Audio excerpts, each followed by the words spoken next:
Hello, today in this video we are going to do figure it out on page number 11 of chapter number 1 pattern in maths गणित प्रकाश book class 6।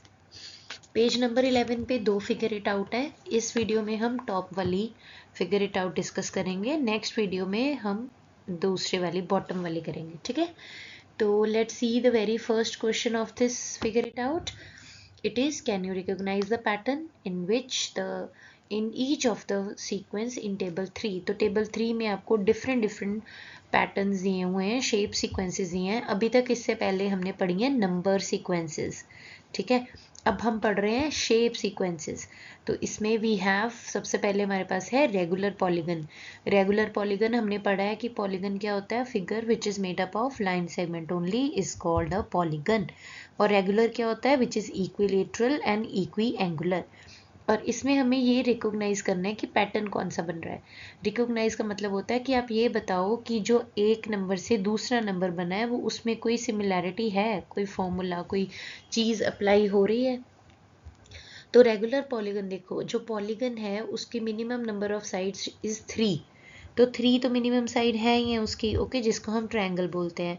और उसके अगला 4 sided polygon क्या होता है, quadrilateral. वो कैसे बना, 3 में पिछली वाली फिगर में एक ऐड कर दो, 3 + 1 4। ऐसे ही नेक्स्ट बनाना हो तो 4 + 1 5 बन जाता है pentagon. Next 5 + 1 6 hexagon, 6 + 1 7 heptagon, 7 + 1 8 octagon, 8 + 1 9 नोनागन and 9 + 1 10 decagon.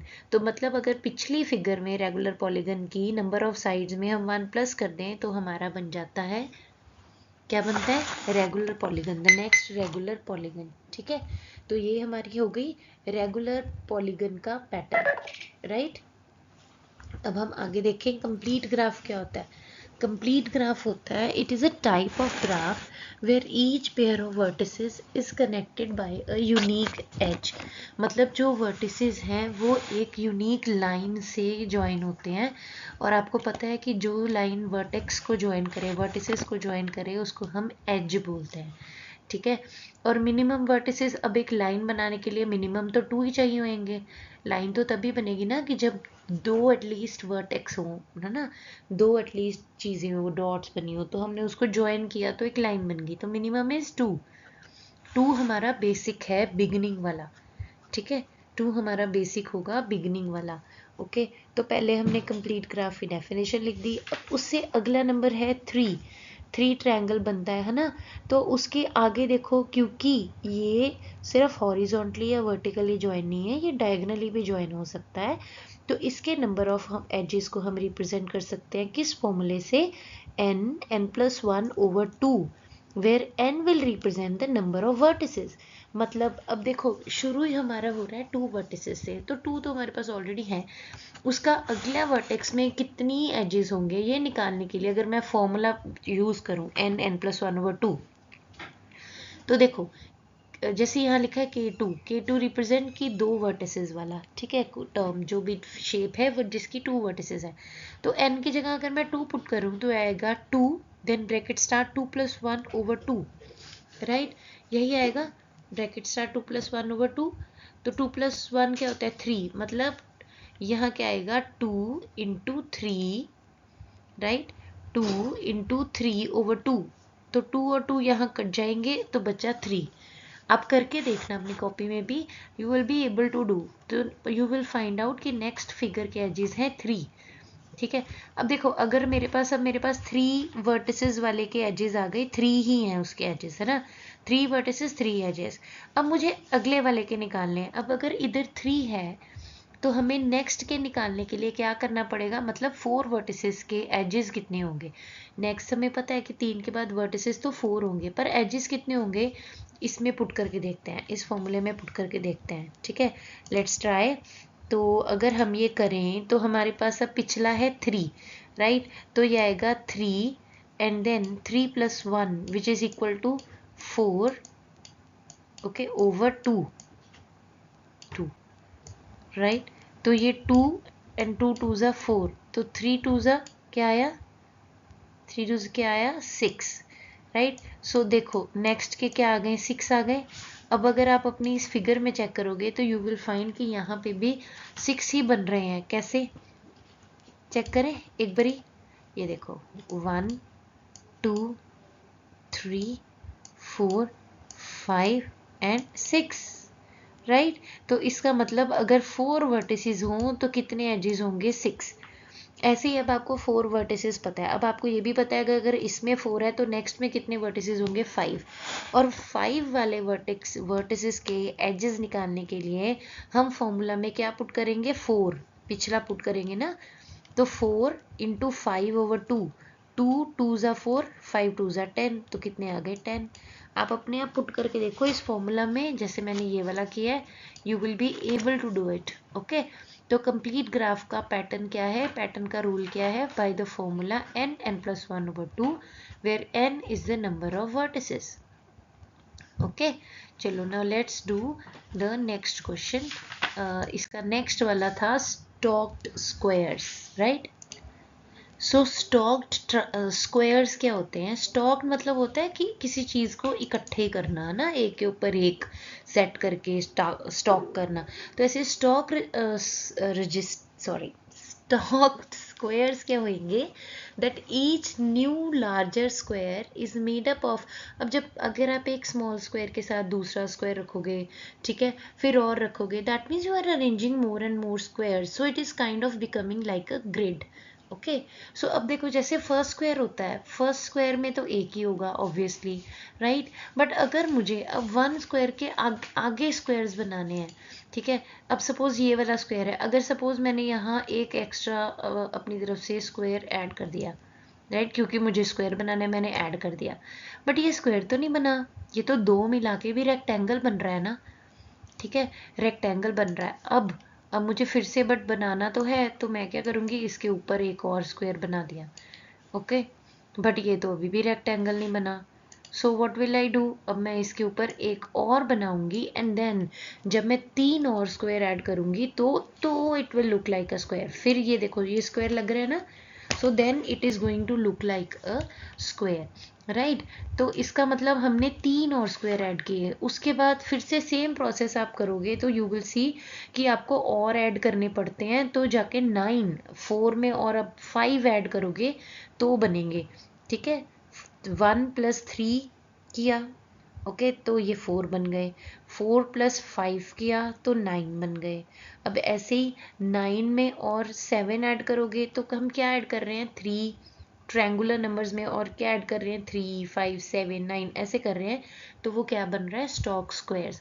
But अगर आपको इसका पैटर्न रिकॉग्नाइज करने के लिए आए तो so you will just right this, that each new larger square is made up of a specific number of smaller squares arranged in a grid.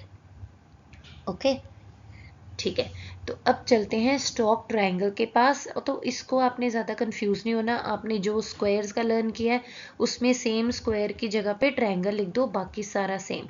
जब छोटे छोटे ट्रायंगल्स ऐड अप होते हैं ग्रिड की तरह बड़ा ट्रायंगल बनाने के लिए, तो बन जाता है stock triangles. Okay, now the most interesting one is Koch snowflake.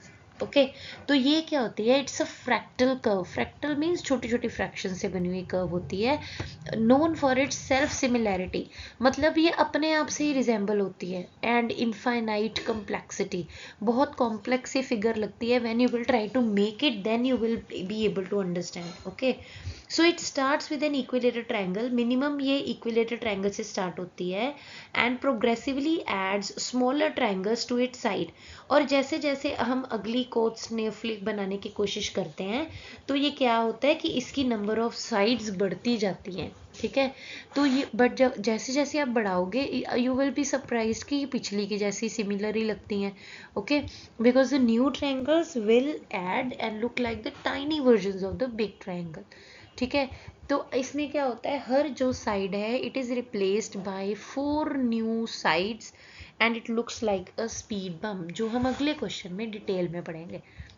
Okay, सो आप ऐसे भी कर सकते हो कि आप दोनों क्वेश्चंस के लिए फर्स्ट और सेकंड में डिटेलिंग के लिए एक ही चीज़ लर्न कर लो कि इक्विलेटरल ट्रायंगल से स्टार्ट होती है, ठीक है, एंड इसमें हर साइड जो है वो 4 न्यू साइड से रिप्लेस हो जाती है। Okay, and it looks like looks like self similarity होती है, इसमें एक इन्फाइनाइट कॉम्प्लेक्सिटी होती है, and it looks like the tiny versions of the big triangle only. Okay, main इसमें लाइनें हैं कि हर लाइन 4 लाइनों से रिप्लेस होती है स्पीड बम्प की तरह, जो हम नेक्स्ट क्वेश्चन में पढ़ने जा रहे हैं। सो सेकेंड क्वेश्चन है try and redraw each sequence of table 3 in your notebook. ये आपने ड्रॉ करना है अपनी नोटबुक पे, और आपने उसका नेक्स्ट शेप भी बनाना है, नेक्स्ट शेप बनाना है आपने। ओके, वाई और वाई नॉट बना सकते हो या नहीं बना सकते, ठीक है। After each sequence you have to describe also in your own words what is the rule और pattern for forming the shapes in the sequence. तो ये जो रूल और पैटर्न है ये मैं दोबारा एक्सप्लेन नहीं करूंगी, because this you can answer similar to the question number 1 that we have already done. जो अभी आपने क्वेश्चन नंबर 1 किया है उसके जैसा ही है, तो आप उसके जैसा सेम ही रूल पैटर्न एक ही लर्न करो और वही लिखो, हर एक क्वेश्चन में चेंज मत करो उसको। ओके, सो और इसमें एक बस चीज़ न्यू है कि आपने जो ऑलरेडी आपके दिया हुआ है टेबल में उसका अगला बनाना है। तो जैसे यहाँ अगर डेकागन बनाया है 10 साइड्स, तो आपने अगला 11 साइडेड पॉलीगन बनाना है, इररिस्पेक्टिव ऑफ शेप जो मर्जी उसके बने, आपने उसकी 11 साइड्स बनानी है बस, ठीक है। नेक्स्ट है complete graph. The sequence shows that each point is connected to every. ये हो चुका है हमारा, हमें पता है कंप्लीट ग्राफ क्या होते हैं, we have discussed in details. आपने अब क्या करना है, हम वहाँ के 6 तक बना है, मतलब 6 वर्टिसेस तक बना है, आप 7 वर्टिसेस बनाओ और 7 वर्टिसेस को हर एक लाइन, हर एक वर्टेक्स से ज्वाइन कर दो, ठीक है। इसकी नंबर ऑफ वर्टिसेस निकालने के लिए क्या फॉर्मूला है, अगर आपने नेक्स्ट निकालना है तो आप क्या पुट करोगे, n+1, n की जगह ओवर 2, n की जगह 6 पुट करोगे तो 6 × 7/2, 2 और 6 की कटिंग हो जाएगी, 2 3 ज़ा 6, मतलब आपके 21 एजेस बन जाएंगे, राइट। नेक्स्ट आ जाओ, नेक्स्ट था स्टॉप स्क्वायर्स। अभी अभी हमने बहुत डिटेल में डिस्कस किया है, तो अभी मैं नहीं बताऊंगी। मैंने आपको तरीका बताया था अभी कि शुरू होता है 1 से, फिर 4, 1 + 3 4, 4 + 5 9, 9 + 7 16, 16 प्लस अभी हमने क्या ऐड किया था, उसका अगला नंबर करो, ठीक है, and then you can get to know कि हमारा क्या बन रहा है, ठीक है ना। तो अभी हमारा बना था जैसे 16, 16 + 9 आ गया 25, तो 25 + 11 क्या आ गया 36, राइट। 36 स्क्वायर्स वाला एक बॉक्स बना दो, ग्रिड बना दो, आंसर हो गया। ऐसे ही जो स्टॉप ट्रायंगल है उसमें लेयर्स देख लो, लेयर्स देख लो कैसी आती हैं, नीचे सबसे कितनी लेयर्स हैं, 1 2 3 4 5 6 7 8 9, 9 लेयर्स हैं। तो अब आपने क्या करना है, 1 2 3 4 5 6 7 8 9 10 11, ठीक है, एक और ट्रायंगल ऐड करके उसमें, then you will make it, right. वैसे ये बनाने वाला बहुत कम आता है, but still you should know. Koch snowflake, ये डेफिनेशन पिछली से ज़्यादा इजी है, तो you better learn this one, that this sequence starts with an equilateral triangle, यहाँ इक्विलेटरल ऐड कर लेना। Every side of the snowflake is replaced by 4 new sides, it starts with the triangle and in the next step the line segment is replaced by a speed bump, जो इसकी ये shape होती है, हर side इस shape से replace होगी। Okay, so the triangles will become tinier and tinier, छोटे छोटे होते जाएंगे with very very small lines. Okay, so ये जब बनाओगे, अगर बनाओगे तो ये ऐसी वाली शेप आ जाएगी। ये भी बहुत रेयर आता है बनाने के लिए because it is very complex, but still you should try once, you never know what will come. Okay, so I hope you have understood. Happy learning, God bless you, and the next and the last video of this chapter will be on the last figure it out, which is on page number 11 only at the bottom. Okay, don't worry, that exercise is going to be easier than this. Bye.